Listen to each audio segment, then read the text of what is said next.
So I wanted to make a little video on burbot. I get a lot of questions, people asking me, I've never caught a burbot in my life. I've been trying to catch burbot. I've been fishing for burbot. I've never had any success and blah, blah, blah, blah, blah. And I give people pointers and sometimes they catch burbot and a lot of times they don't.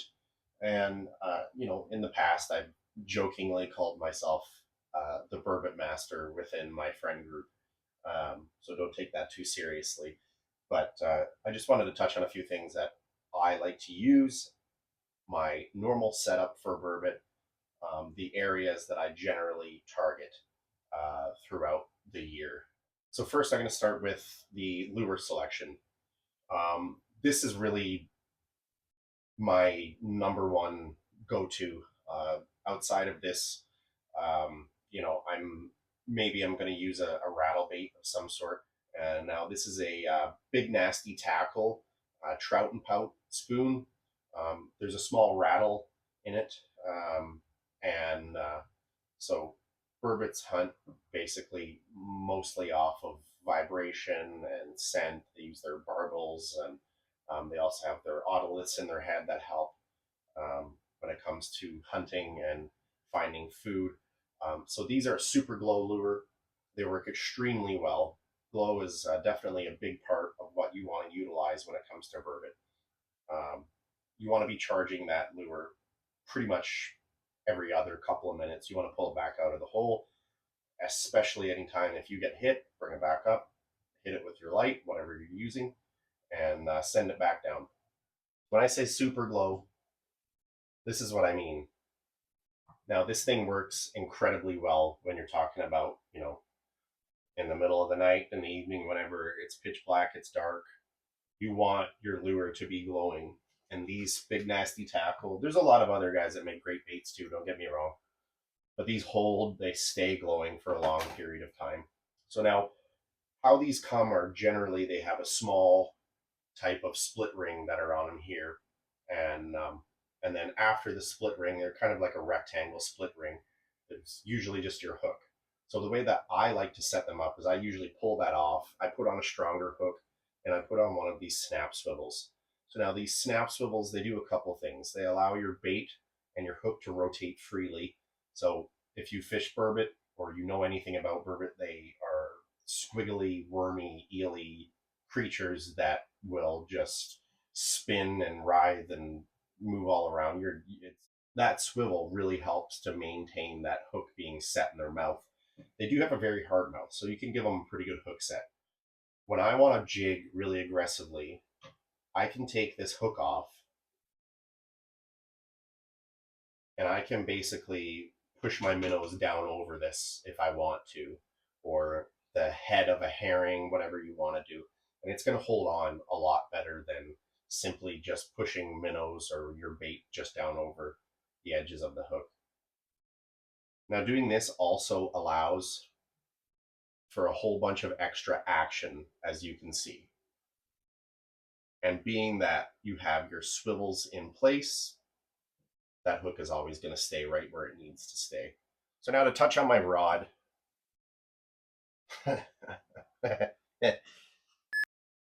So now to touch on rod and line setup, basically what I like to generally use is a longer, heavier set rod that's going to give you a lot of control over a chunky, heavy-bodied fish, which burbot generally are.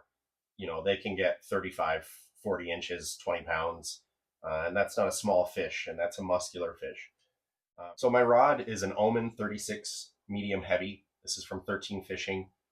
The reel is a Black Betty Free Fall XL. I've got Power Pro braid, Super Slick V2. I think it's 30-pound test, and I go down to a 20-pound fluorocarbon leader. It's a pretty simple setup, but it works really well for burbot, especially. But it also works well for pike, even big pike, big sharp tooth pike. The fluorocarbon leaders are great. I pretty much never use steel leaders anymore. But you want a good, strong rod with some good backbone as well when you're playing around with these heavier lures, half ounce, 1.5 ounce, whatever you want, 1 ounce. And because, your rod needs to be able to handle it properly and also be able to jig properly off the bottom without having the continual play in the rod. When we want to talk location, generally speaking, earlier in the season, most of these fish are going to be very spread out, and they're not going to be congregating in these spots like they're going to be later on in the season when they're coming into spawn or when they're staging for spawn. So you're going to be finding them in very sporadic, random, almost type areas. Now, you can find burbot effectively anywhere. You can find them on big mud flats. You can find them in weeds. You can find them in rock piles. You can find them around zero structure, silty bottom, but predominantly where I like to target. I like to go out to hard, steep breaks and drops. So if you go from something that can go from 0 to 25 to 30 feet deep within a reasonable distance, say 100 or 200 yards at most, that's generally what I'm looking for, is those types of breaks. While most of the time these burbot are bottom dwelling fish, I've seen them come down from, 5, 6 feet in the water column to 30 feet. And I've also seen them right on the bottom where you don't even pick them up on your sonar, and then suddenly they come up and they hit your lure. Um, they're going to be all over. They're still a fish, but we can pattern them and figure out what's going to be the most likely thing that's going to happen. The technique itself for your jigging cadence, most of the time, I'm going to be banging the bottom as much as I can. Bang, bang, bang, bang, bang, lift, and bang, bang, bang. Keep going. Make a ruckus, make some noise, because they're going to feel that and they're going to pick that up. And like I said, use your glow, have the right rod, have your bait set up. But over anything else that I would pick is location. And time and time again, those big steep breaks and hard points, little tight holes, those anywhere you can get a real quick change in depth, those are generally the places that I focus on. Now, later on in the season, like right now when they're coming into spawn, these can be some great times to get on them, though um, I have found in my experience when they're actively spawning, they're not very interested in eating. So aside from that, when you find those pods of burbot that are interested in eating, whether they have spawned, they're staging to spawn, whatever it may be, they're going to be fairly congregated. So that's one thing that you can also generally count on when you get later in the season, at least up here in Alberta, when you start getting into late February and mid March, you can count that those burbot are likely going to be around those places, and there's probably going to be more than one. So I'm going to wrap that up. Hope some of these tips help a little bit. I know I still get messages quite often about these things, and burbot are one of those that it's a very interesting fish where back in the day, a lot of them were just tossed on the ice and wasted. I often tell people that they're probably the best eating fish that you can get in freshwater. I would say better than walleye, and a lot of people would disagree. But regardless, they're awesome table fare. They're awesome fighting fish. They look super cool. And I mean, they're just extremely aggressive. People think that they are these bottom dwelling, lazy garbage eaters, and it can't be farther from the truth.